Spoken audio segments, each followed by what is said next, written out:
नमस्कार दोस्तों, स्वागत है आपका अपने चैनल पर। फ्रेंड्स, जैसा कि ये वीडियो जो है वो बाल विकास एवं शिक्षण विधि से मोस्टली यूपी टेट और सुपर टेट वाले स्टूडेंट्स के लिए। तो इसमें लगभग 30 प्रश्न हैं और जो कि काफ़ी महत्वपूर्ण है। तो कोशिश यही रखें कि आप लोग इस वीडियो को पूरा हो सके तो पूरा ही देख लें, ताकि आपको समझ में कुछ आ जाए जो कि आपके काम आने वाले हैं आगे नेक्स्ट टाइम। तो चलिए वीडियो की करते शुरुआत। जैसे कि पहला प्रश्न है, निम्नलिखित में कौन सा अभिप्रेरक व्यक्ति में जन्मजात होते हैं? तो इसका सही उत्तर क्या है? भूख, प्यास, निद्रा। मतलब इनमें से कौन सा एक ऐसा गुण है जो जन्मजात से होता है, जन्म होते ही वो होता है? तो इसका सही उत्तर क्या है? तो ये तीनों ही गुण होते हैं उनमें। ठीक है फ्रेंड्स, अब नेक्स्ट क्वेश्चन की ओर चलते हैं। निम्नलिखित में या निम्न में कौन सा अधिगम स्थानांतरण का प्रकार है? सकारात्मक स्थानांतरण, नकारात्मक, शून्य स्थानांतरण या उपर्युक्त सभी? तो इसका उत्तर सही क्या है? कौन सा अधिगम स्थानांतरण का प्रकार है, यानी कि कौन सा सीखने का एक स्थानांतरण का प्रकार है? तो इसका जो सही उत्तर है वो है आपका उपर्युक्त सभी। अगला है, सीखने के नियम का प्रतिपादन किसने किया था? थॉर्नडाइक ने, पावलोव ने, स्किनर ने, कोहलर ने? तो इसका जो सही उत्तर है, सीखने का जो नियम है, ठीक है, जो अधिगम का नियम है वो थॉर्नडाइक ने प्रतिपादन किया था। अगला है, अंतर्दृष्टि सिद्धांत के प्रतिपादक कौन थे? तो जो अंतर्दृष्टि सिद्धांत है उसके प्रतिपादक जो हैं वो हैं आपके कोहलर हैं। अगला प्रश्न है, अभिवृद्धि संबंधित है, ये किससे संबंधित है? शारीरिक वृद्धि से, शारीरिक विकास से, ए और बी, उपरोक्त में कोई नहीं। तो इसका जो सही उत्तर है वो अभिवृद्धि जो होती है वो शारीरिक वृद्धि होती है, ठीक है, और शारीरिक विकास से भी होती है। तो दोनों लगभग सेम ही हैं। तो इसका सही उत्तर जो है वो आपका सी होगा, ए और बी। अगले प्रश्न को चलते हैं। चिंतन ऐसा व्यवहार है जो प्रायः उपलक्षित तथा लुप्त होता है एवं जिसमें सामान्यतः संकेतों का प्रयोग किया जाता है। यह कथन दिया गया है, किसके द्वारा दिया गया? चिंतन ऐसा व्यवहार है जो प्रायः उपलक्षित तथा लुप्त होता है, जिसमें सामान्यतः संकेतों का प्रयोग होता है। तो किसने कथन दिया था? रॉस द्वारा, गैरेट द्वारा, गिल्मर द्वारा, गिलफोर्ड द्वारा? तो इसका जो सही उत्तर है वो है आपका गैरेट द्वारा। ठीक है फ्रेंड्स, अगले प्रश्न को चलते हैं। निम्न में से कौन सा कथन बाल मनोविज्ञान के अंतर्गत बालक के संदर्भ में सर्वाधिक उपयुक्त है? ए, प्रत्येक बालक एक विशिष्ट रूप होता है। बी, सभी बालक एक समान होते हैं। सी, कुछ बालक विशिष्ट होते हैं। डी, कुछ बालक एक समान होते हैं। तो इसका जो सही उत्तर है, प्रत्येक बालक एक विशिष्ट रूप होता है, मतलब हर एक बालक एक जैसा नहीं होता, वो अलग अलग होता है। तो इसका जो सही उत्तर बैठेगा वो है आपका पहला।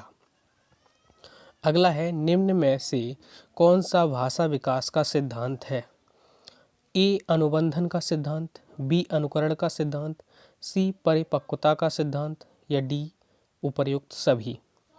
तो इसका जो सही उत्तर है वो है आपका डी, सभी। अगले प्रश्न को चलते हैं। अंतर्मुखी व्यक्तित्व का लक्षण नहीं है। आत्मकेंद्रित, वाक्पटु, शांत, लज्जाशील।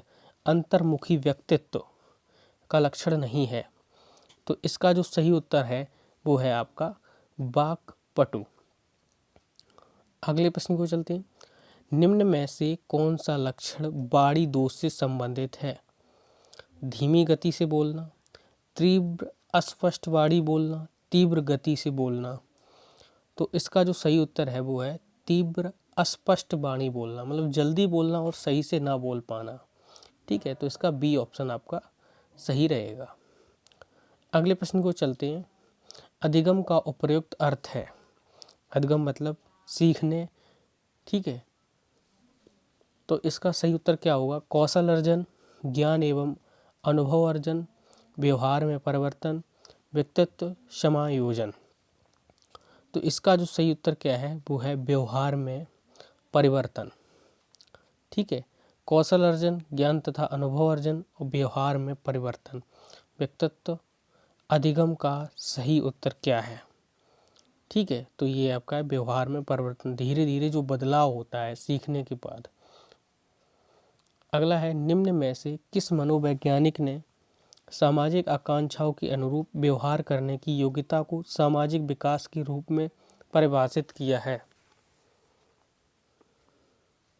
तो इसका सही उत्तर जो है वो है मैकडूगल ने, बोगार्ट्स ने, हरलॉक ने, क्रोको और क्रो ने। तो इसका सही उत्तर क्या होगा 12 नंबर का? इसका सही उत्तर है आपका हरलॉक ने। इसका सी ऑप्शन सही है। अगले प्रश्न को चलते हैं। बिने साइमन परीक्षण किससे संबंधित है? बुद्धि परीक्षण, व्यक्तित्व परीक्षण, अभिक्षमता परीक्षण, अभिवृद्धि परीक्षण। तो इसका सही उत्तर क्या होगा? इसका जो सही उत्तर है वो है आपका बुद्धि परीक्षण। अगले प्रश्न को चलते हैं। जीवन संघर्ष तथा अस्तित्व से संबंधित सिद्धांत किसने दिया? तो इसका जो सही उत्तर है वो है आपका डार्विन ने। जीवन संघर्ष तथा अस्तित्व संबंधित सिद्धांत जो है वो डार्विन ने दिया। अगला है, मनोवैज्ञानिक मैकडूगल ने कितने संवेगों की चर्चा की है? तो इसका जो सही उत्तर है वो है आपका 14। ठीक है फ्रेंड्स, क्वेश्चन नंबर 15 का आंसर क्या है? 14। अगला है, बुद्धि मापक का प्रवर्तक माना जाता है थॉर्नडाइक, स्पीयरमैन, विने, गिलफोर्ड। तो इसका जो सही उत्तर है वो है आपका विने। विने को बुद्धि मापक का प्रवर्तक माना जाता है। अगले प्रश्न को चलते हैं। पूर्व में सीखे गए ज्ञान का उपयोग ही स्मृति है, यह कथन किसका है? तो इसका जो सही उत्तर है वो है आपका वुडवर्थ। पूर्व में सीखे गए ज्ञान का उपयोग ही स्मृति है, तो यह कथन वुडवर्थ का है। अगले प्रश्न को चलते हैं। निम्न में से कौन सी शिक्षण विधि एक वर्ष के बालक के लिए सर्वाधिक उत्तम है? खेल विधि, पुनर्बलन विधि, ए और बी यानी कि दोनों, या इनमें से कोई नहीं। तो इसका जो सही उत्तर है वो है आपका खेल विधि, यानी कि छोटे बच्चे को आप खेल खेल में अच्छे तरीके से सिखा सकते हैं। अगला है, बालक सर्वप्रथम किस विधि द्वारा कौशल अर्जन करता है? तो इसका जो सही उत्तर है वो क्या है बताएं आप लोग? समायोजन, अनुकरण, कल्पनाशीलता या समन्वय। तो देखिए, अनुकरण जब बालक करता है, मतलब फॉलो करता है किसी चीज़ को, देख देख के वही करता है, तो वो कौशल अर्जन का सर्वाधिक प्रमाण होता है। तो इसका जो सही उत्तर है आपका वो है अनुकरण। अगला है, संवेग का शाब्दिक भावार्थ क्या है? राग व द्वेष से, प्रेम व स्नेह से, व्यवहार में उथल पुथल, उत्तेजना में उथल पुथल।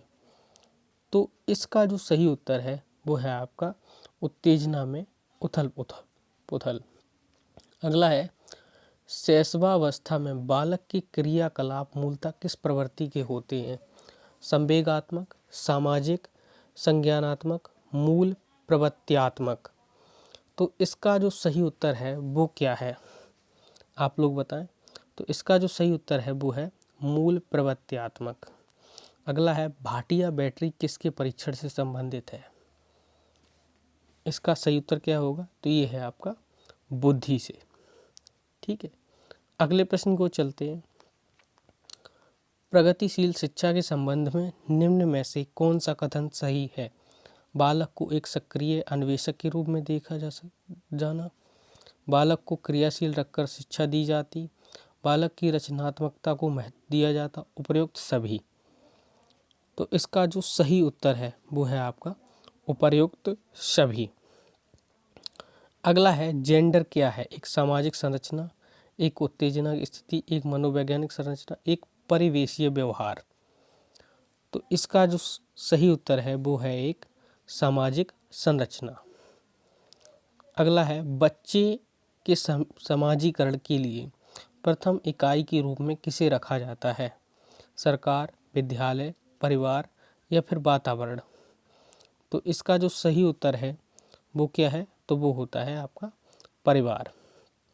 अगला है, व्यक्तिगत वार्ता का संबंध है भ्रांत वार्ता से, स्वयं से की जाने वाली मौखिक वार्ता से, समस्या समाधान हेतु आवश्यक वार्ता से, अकेंद्रित वार्ता से। तो इसका सही उत्तर आपका क्या होना है? तो ये है स्वयं से की जाने वाली मौखिक वार्ता से। अगला है, बच्चों को कक्षा में प्रश्न पूछने के लिए प्रोत्साहित करना चाहिए, प्रश्न पूछने से रोकना चाहिए, प्रश्न पूछने पर डांटना चाहिए, प्रश्न पूछने पर बालक को कक्षा से बाहर कर देना चाहिए। तो इसका सही उत्तर क्या है? प्रश्न पूछने के लिए प्रोत्साहित करना चाहिए। ठीक है, अगले प्रश्न को चलते हैं। बच्चे को कक्षा में, यानी कि ये सेम प्रश्न है, तो अगले प्रश्न को चलते हैं। निम्न में से किसके द्वारा बच्चे जेंडर भूमिका ग्रहण करते हैं? समाज, संस्कृति, मीडिया, उपरोक्त सभी। तो इसका सही उत्तर जो है वो है सभी।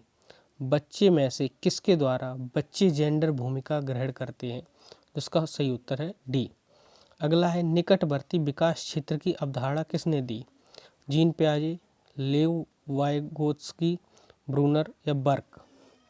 तो इसका जो सही उत्तर है वो है लेव वाइगोत्स्की। ठीक है, निकटवर्ती विकास।